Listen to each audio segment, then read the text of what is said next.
Hello friends, my dear CSC aspirants. Friends, आज हम आपके लिए नेक्स्ट लेक्चर लेके आ रहे हैं जो यूनियन टेरिटरी पे बेस्ड है। और ये टॉपिक बहुत इम्पोर्टेंट है यूनियन टेरिटरी का। कल तक हम लोकल सेल्फ गवर्नमेंट को डिस्कस कर रहे थे। So friends, before start the lectures, सभी फ्रेंड्स जो यूपीएससी और पीएससी की प्रिपरेशन कर रहे हैं, इंक्लूडिंग अदर कॉम्पिटिटिव एग्जामिनेशन की प्रिपरेशन कर रहे हैं, please like, share and subscribe the channel and ये इन्फॉर्मेशन सब तक पहुंचाएं और इस इंफॉर्मेशन को गैदर करने की पूरी कोशिश करें। इंडियन पॉलिटी एसेंशियल कंपोनेंट है friends, both preliminary and mains point of view से। दोनों एग्जामिनेशंस में इसके काफ़ी क्वेश्चन पूछे जाते हैं और प्रीलिम में 8 से 12 क्वेश्चंस पूछे जाते हैं प्रीलिम एग्जामिनेशंस में, चाहे वो केएस का हो या यूपीएससी प्रीलिम हो या मेंस हो। इसमें क्वेश्चंस की जो वेटेज है वो काफ़ी रहती है और ये क्वेश्चंस यूपीएससी में पेयर वाइज पूछे जाते हैं। स्टेटमेंट को आपने अप्रोप्रिएट आंसर क्लिक करना है और ये अप्रोप्रिएट आंसर आप तभी दे सकते हो जब आपके पास इसकी कंप्लीट इन्फॉर्मेशन हो और exact, authentic and appropriate information के साथ आप ऑब्जेक्टिव क्वेश्चंस को सॉल्व कर सकते हैं। So friends, let's we start the lectures. Let's we discuss about the union territories. What is union territories? So friends, under article 1 जो कहता है कॉन्स्टिट्यूशन ऑफ इंडिया का कि टेरिटरी ऑफ इंडिया जो है वो कंप्राइजेज होती है 3 कैटेगरी ऑफ टेरिटरीज में। पहली, territories of the states, second union territories and third is territories that may be acquired by the government of India at any time. First, territory of states जो होती है, हमारी states की जितनी भी territory हैं वो सब टेरिटरी आती हैं। Second, union territory. Union territory यानी वो टेरिटरी जो डायरेक्ट कंट्रोल्ड करती है सेंट्रल गवर्नमेंट यानी यूनियन गवर्नमेंट, वो टेरिटरी जो डायरेक्टली कंट्रोल्ड की जाती हैं सेंट्रल गवर्नमेंट द्वारा। और थर्ड, वो टेरिटरी जो भारत सरकार यानी देश एक्वायर्ड करता है किसी भी टाइम पे, जैसे 1962 के वार में चाइना के साथ जो 1962 वार हुआ, अरुणाचल प्रदेश को एक्वायर्ड किया गया और पहले वो यूनियन टेरिटरी थी, बाद में उसको स्टेटहुड मिला। तो इसी तरीके से एट प्रेजेंट हमारे पास जो है 8 यूनियन टेरिटरी हैं एंड 28 स्टेट्स हैं। कितनी? 28 स्टेट्स एंड 8 यूनियन टेरिटरी। और ये 8 यूनियन टेरिटरी में जो 2 नई यूनियन टेरिटरी एस्टैब्लिश हुई, क्रिएट की गई, वो जम्मू कश्मीर एंड लद्दाख हैं। स्टेट्स जो होती हैं वो are the members of the federal system के होती हैं। States are the members of the federal system in India and ये शेयर करती हैं distribution of powers with the centre. Union territory जो होती है, ऑन द अदर हैंड अगर हम इसको देखें, यूनियन टेरिटरी वो एरिया होता है which are under the direct control of the central government, which are under the direct control and administration of the central government. ये जानी जाती हैं एग्जिस्टेंस ऑफ, ये जो होती हैं जानी जाती हैं सेंट्रल एडमिनिस्ट्रेटिव टेरिटरीज, और इसी तरीके से एग्जिस्टेंस ऑफ दीज टेरिटरी जो होती हैं वो कॉन्स्टिट्यूट की जाती हैं conspicuous departments from federalism in India. Government of India plainly unitary है, यानी unitary in form and federal in system. और so far as the relationship between the Delhi यानी new Delhi and these central enclaves is concerned. Creations of union territories कैसे की जाती हैं और creations of union territories का क्या प्रोविजंस होता है? ये ड्यूरिंग द ब्रिटिश रूल कुछ एरियाज जो होते थे जहाँ पर ये शेड्यूल्ड, कुछ एरियाज जिनके डिस्ट्रिक्ट को शेड्यूल्ड डिस्ट्रिक्ट में रखा जाता था 1874 में, और later they came to be known as chief commissioners provinces, उनके जो प्रोविंसेस के हेड होते थे उनको चीफ कमिश्नर कहा जाता था। But after independence they are placed in the category of part C, इनको रिप्लेस कर दिया गया और कैटेगरी पार्ट सी में प्लेस्ड कर दिया गया और पार्ट डी में प्लेस कर दिया गया स्टेट्स को। इन 1956 में जब रीऑर्गेनाइजेशन ऑफ स्टेट्स हुआ तो ये कॉन्स्टिट्यूट किया गया था कि union territory by the 7th constitutional amendment act 1956 के according and the state reorganisation act 1956 के अकॉर्डिंग ये किया गया था। और ग्रेजुअली सम ऑफ दीज, कुछ इनमें से यूनियन टेरिटरीज थी जो एलिवेटेड की गई थी स्टेटहुड में, जैसे इसी तरीके से Himachal Pradesh, Manipur, Tripura, Mizoram, Arunachal Pradesh and Goa, which are states today. आज के टाइम में, आज के समय पर ये स्टेटहुड में है और इनको स्टेटहुड का स्टेटस मिला हुआ है।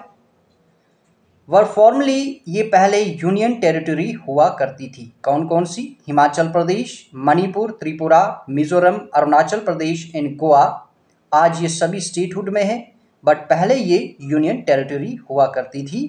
और ये टेरिटरी जो है ये एक्वायर्ड की गई थी फ्रॉम द पुर्तगीज से गोवा को, Daman and Diu and Dadra and Nagar Haveli and the French जो था, ये इसको फ्रेंच से यानी पौंडीचेरी फ्रेंच से किया गया था। हमने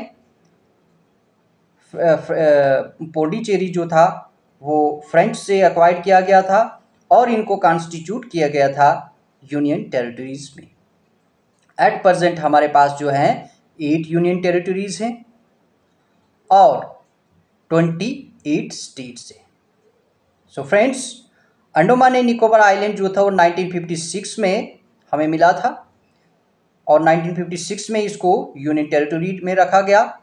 Delhi 1956, Lakshadweep 1956, Dadra and Nagar Haveli 1961, Daman and Diu 1962 and Puducherry, आज इसका नाम पुडुचेरी है, पहले इसको पौंडीचेरी कहते थे, बट अब इसका नाम अमेंडमेंट कर दिया गया है और इसको पुडुचेरी से नाम से जाना जाता है। 1962 में इसको यूनियन टेरिटरी बनाया गया।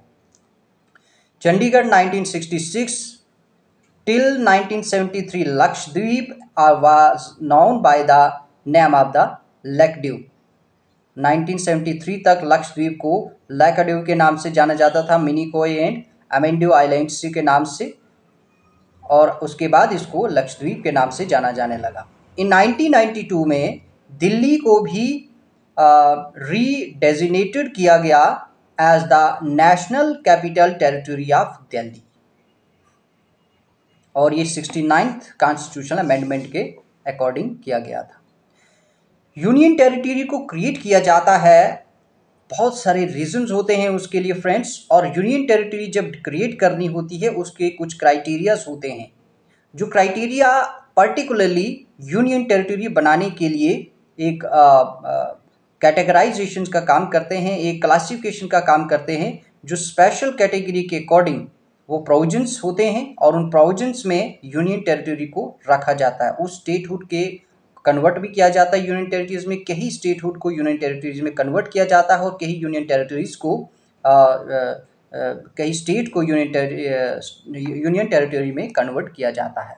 तो उसमें से जो फर्स्ट रीजंस है वो political and administrative point of view से कंसीडर किया जाता है और पॉलिटिकल और एडमिनिस्ट्रेटिव कन्वीनियंस के लिए उन एरियाज़ को यूनियन टेरिटरीज में रखा जाता है। और इसमें से 2 जो यूनियन टेरिटरीज हैं वो इस पॉइंट ऑफ व्यू से बनी हैं, कौन सी? दिल्ली एंड चंडीगढ़। ये पॉलिटिकल एंड एडमिनिस्ट्रेटिव कॉन्स्टिट्यूशंस के अकॉर्डिंग इनको यूनियन टेरिटरी बनाया गया था। सेकेंड पॉइंट है कल्चरल डिस्टिंक्टिवनेस, और कल्चर जहाँ पर डिस्टिंक्ट हो रहे हों उस कल्चर को सेफ गार्ड करने के लिए, उस कल्चर को प्रिजर्व करने के लिए, उस कल्चर को सेफ रखने के लिए, फ्यूचर में उसको उस कल्चर को अलाइव रखने के लिए इस पॉइंट ऑफ व्यू से उस एरियाज़ को यूनियन टेरिटरी के अंडर लाया जाता है, जो direct control by the end administrated by the central government होता है। और उनमें से कौन कौन से एरिया थे जो cultural distinctive point of view से बने थे? वो Puducherry, Dadra and Nagar Haveli and Daman and Diu. ये 3 यूनियन टेरिटरी जो हैं ये कल्चरल डिस्टिंक्टिवनेस के पॉइंट ऑफ व्यू से बनाई गई थी। थर्ड पॉइंट है strategical point of strategic importance. Country के लिए strategic positions, strategic safeguard, strategic importance बहुत एसेंशियल होती है। जब वो टेरिटरीज, वो एरियाज अगर स्ट्रेटेजिक पॉइंट ऑफ व्यू से उसका सेफगार्ड ना किया जाए तो कंट्री का सेफ रहना बहुत टफ होता है। डिफेंस पॉइंट ऑफ व्यू से वो बहुत इंपॉर्टेंट होता है। वहाँ की सुरक्षा, वहाँ की प्रोटेक्शंस डिफेंस द्वारा किया जाता है, इसीलिए वो direct control by the central government and administrated by the central government किया जाता है। और ये स्ट्रेटेजिक पॉइंट ऑफ व्यू से जो इम्पोर्टेंस मिला था वो Andaman and Nicobar islands and Lakshadweep, और नई यूनियन टेरिटरी जो बनाई गई वो लद्दाख, जो स्ट्रेटेजिक पॉइंट ऑफ व्यू से बहुत इंपॉर्टेंट है, क्योंकि लद्दाख के उस साइड्स में चाइना बॉर्डर्स का लिंक है, और चाइना बॉर्डर की ओर से चाइना जो है वहाँ से मिलिट्री एक्सर्शन यानी मिलिट्री एक्सपेंशन की कोशिश में लगा रहता है। इसलिए यूनियन गवर्नमेंट को डायरेक्ट कंट्रोल करना और उसको एडमिनिस्टर करना, एक अकाउंटेबिलिटी यूनियन गवर्नमेंट की बढ़ जाती है। जहाँ पर स्टेट की लेजिस्लेचर जो गवर्नमेंट हुआ करती थी वो उनके पास ये डिफेंस की इतनी क्वांटिटी में पावर्स या अथॉरिटी नहीं होती है, ये सिर्फ सेंट्रल गवर्नमेंट के जुरिस्डिक्शंस में आती हैं। सो स्ट्रेटेजिक पॉइंट ऑफ व्यू से यानी स्ट्रेटेजिक इंपॉर्टेंस में अंडमान एंड निकोबार आइलैंड से, और आप नेक्स्ट लक्षद्वीप है, और थर्ड इज द लद्दाख। और नेक्स्ट एक political administrative point of view से एक और यूनियन टेरिटरी को भी बनाया गया था जो जम्मू एंड कश्मीर है।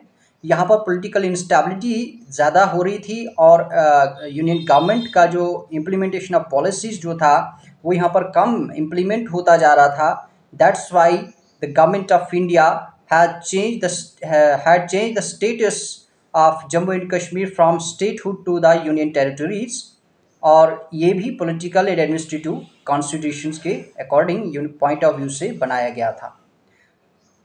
फोर्थ पॉइंट होता है friends special treatment and care of the backward and tribal peoples. जहाँ पर स्पेशल ट्रीटमेंट और केयर किया जाए वो मिले उनको बैकवर्ड एंड ट्राइबल पीपल्स को, जो उनको नहीं मिलता था, इसलिए यूनियन गवर्नमेंट डायरेक्ट उन तक पहुंचाने का प्रयास करती हैं।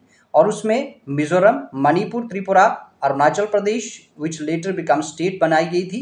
पहले इनको यूनियन टेरिटरी में रखा गया था और इनके लिए स्पेशल जो कॉन्स्टिट्यूशन रखा गया था वो special treatment and care of the backward and tribal peoples. But अब ये स्टेटहुड में कन्वर्ट हो गए हैं। मिजोरम, मणिपुर, त्रिपुरा एंड अरुणाचल प्रदेश अभी यूनियन टेरिटरीज नहीं है।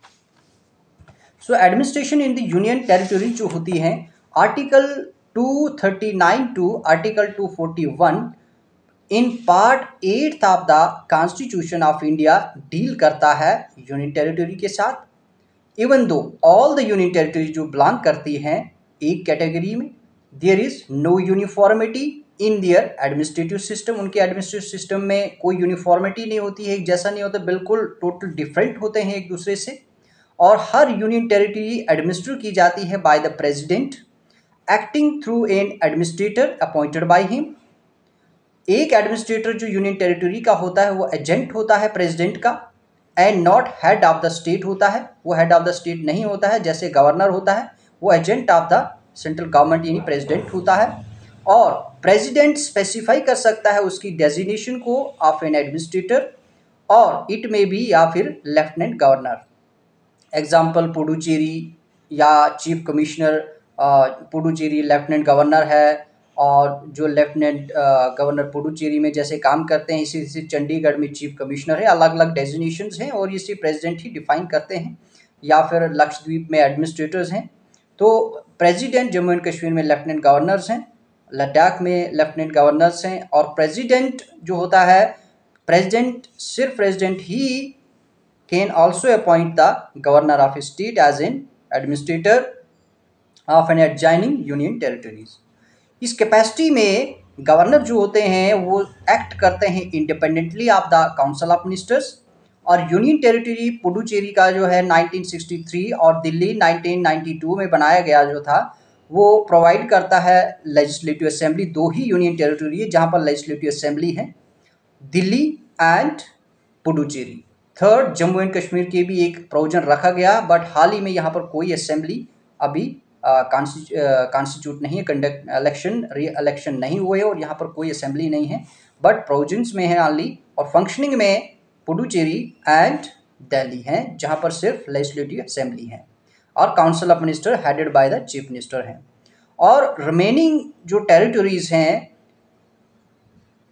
वो do not have such A popular political institution, के पास कोई ऐसा पॉपुलर पॉलिटिकल इंस्टीट्यूशन नहीं है,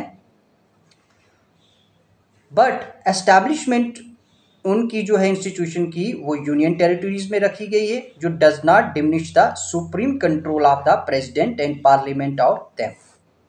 पार्लियामेंट लॉ बना सकता है on any subject of 3 lists including the state list for the union territories. This power of parliament जो है, ये पार्लियामेंट की जो पावर है ये एक्सटेंड की गई पुडुचेरी और दिल्ली को, which have their own local legislatures. इसका मतलब लेजिस्लेटिव पावर ऑफ पार्लियामेंट जो है यूनियन टेरिटरीज के लिए वो on subject of the state list remain unaffected होती है even after establishing A local legislature for them. But the legislative assembly of Puducherry can also make laws on any subject of the state list and concurrent list.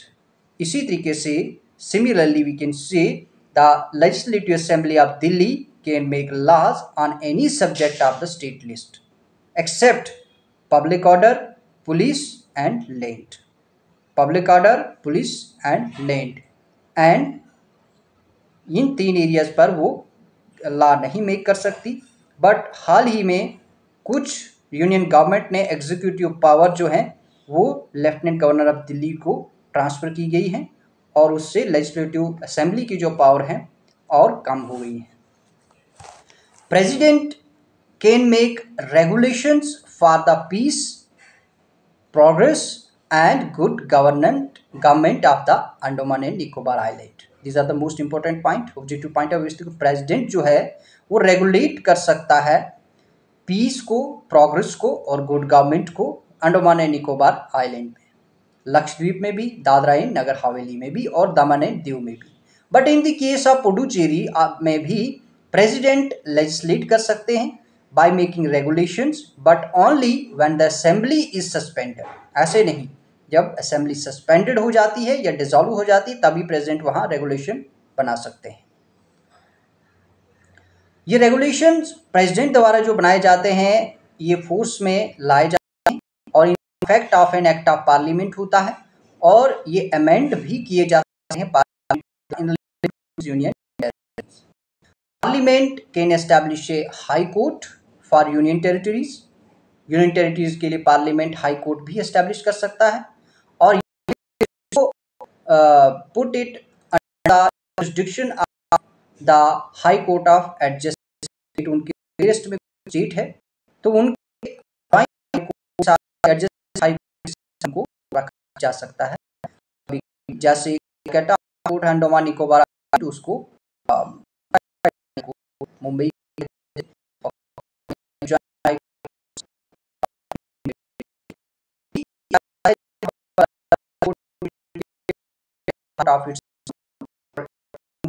का भी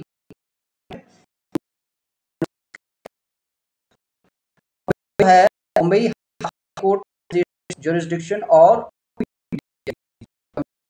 की 2 कौन सी, नगर Haveli and Diu Andaman Nicobar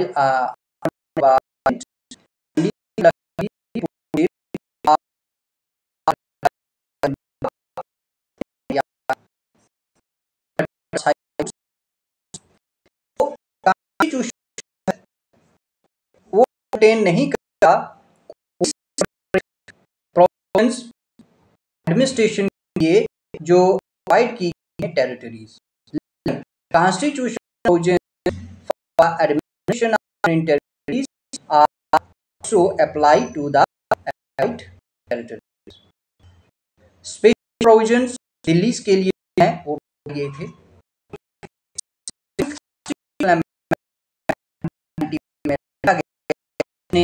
special status union territories of Delhi और redesignate किया national territory of Delhi और as a lieutenant governor. ये भी create किया गया लेजिस्लेटिव असेंबली और काउंसिल ऑफ मिनिस्टर के लिए। और दिल्ली जो था ये काउंसिल करता था और एग्जीक्यूटिव था। असेंबली में ये इसमें टोटल 20 मेंबर्स होते हैं और ये डायरेक्ट इलेक्टेड होते हैं पीपल द्वारा by the election commission of India. और जो मैटर सकती है और कानून लिस्ट बना सकती है, एक्सेप्ट 3 पर नहीं बना सकती। कौन से के 3 matters?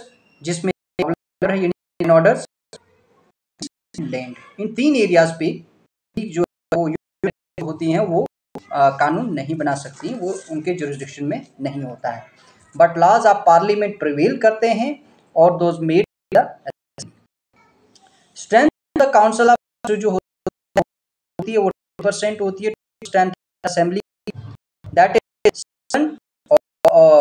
Chief ministers and 6 other ministers.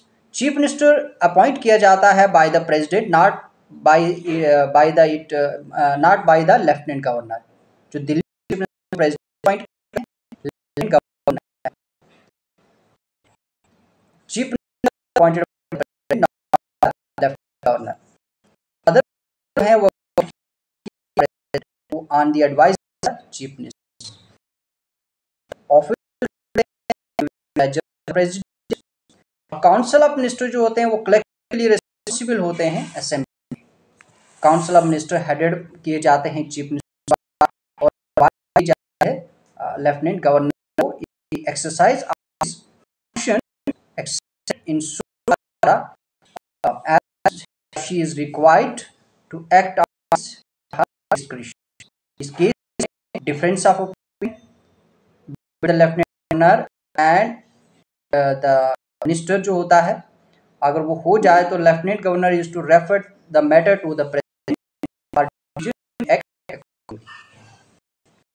So friends, जब सिचुएशन आती है उसमें administrations of territory can not carry accordance with that provision, president suspend कर सकते हैं उनको और कर सकते हैं और make the necessary incidental or consequential provisions for administrative territories।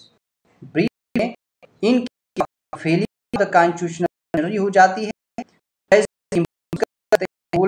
इस टेरिटरी और रिपोर्ट और अदरवाइज। तो किया जाता को करता है इम्पोजिशन प्रेसिडेंट रूल इस स्टेट्स या टेरिटरीज। तो लेफ्टिनेंट गवर्नर जो होते हैं ये पावर होते हैं प्रोमोलुग ऑर्डिनेंस के लिए और रिसेस ऑफ द असेंबली। ये एक ordinance has the same force as an act of the assembly. हर every such ordinance must be approved by the assembly within 6 weeks from its reassembly। जब reassembly होती है तो 6 weeks के अंदर इसको जो है इनको अप्रूव करना होता है, इन्हें पारित करना होता है। फिर जो भी ऑर्डिनेंस लाया जाता है गवर्नर को इसको परमानेंट लॉ बनाने के लिए। But he or she cannot promulgate an ordinance when the assembly is dissolved or suspended. Further, no such ordinance can be promulgated or withdrawn without the prior permission of the president. कोई भी प्रोमोलुगेट किया जाता ordinance को या उसको withdraw नहीं किया जाता बगैर परमिशन या प्रेसिडेंट के बगैर परमिशन के, पहले उसको ऐसे नहीं कर सकते, उसको विड्रॉ नहीं कर सकते। सो फ्रेंड्स, यूनियन टेरिटरीज में जो डेजिग्नेशंस होती हैं जैसे अंडमान एंड निकोबार आइलैंड में लेफ्टिनेंट गवर्नर हैं और इनका जो जुडिशियल सिस्टम है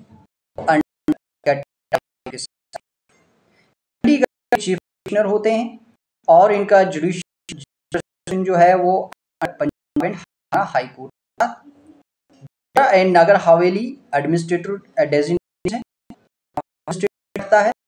ये बॉम्बे हाई कोर्ट का जुरिस्डिक्शन है इसका जुडिशियल का। एडमिनिस्ट्रेटर होता है डेजिग्नेशन वहाँ करते हैं और इनके जुरिस्डिक्शन है ये भी अंडर बॉम्बे हाई कोर्ट आता है। दिल्ली का अलग से प्रोविजन है क्योंकि दिल्ली में असेंबली भी है, नेशनल कैपिटल टेरिटरी, और यहाँ पर लेफ्टिनेंट गवर्नर, चीफ मिनिस्टर होते हैं, काउंसिल ऑफ मिनिस्टर्स और लेजिस्लेटिव असेंबली है यहाँ पर, और इनका अपना सेपरेट हाई कोर्ट है दिल्ली का। लक्षद्वीप एडमिनिस्ट्रेटर है और यहाँ पर कोई असेंबली नहीं है, अंडर केरला हाई कोर्ट का जुरिस्डिक्शन आता है। पुडुचेरी भी बिल्कुल डिफरेंट है, लेफ्टिनेंट गवर्नर आता है और यहाँ पर भी लेजिस्लेटिव असेंबली है और यहाँ पर भी chief minister council of minister हैं और ये अंडर मैड्रास हाई कोर्ट आते हैं। उसके बाद जम्मू एंड कश्मीर भी यूनियन, यहाँ लेफ्टिनेंट गवर्नर हैं और प्रोविजंस हैं असेंबली की, अभी फंक्शन में नहीं है, कोई इलेक्शंस प्रोसेस नहीं, but provision.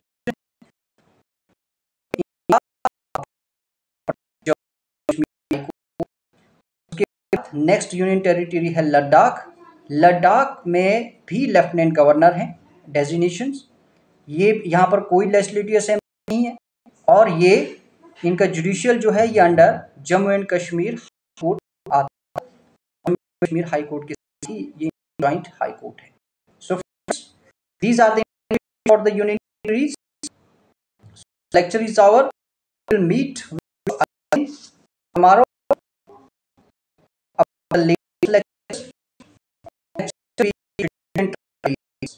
So friend, the results should be all these be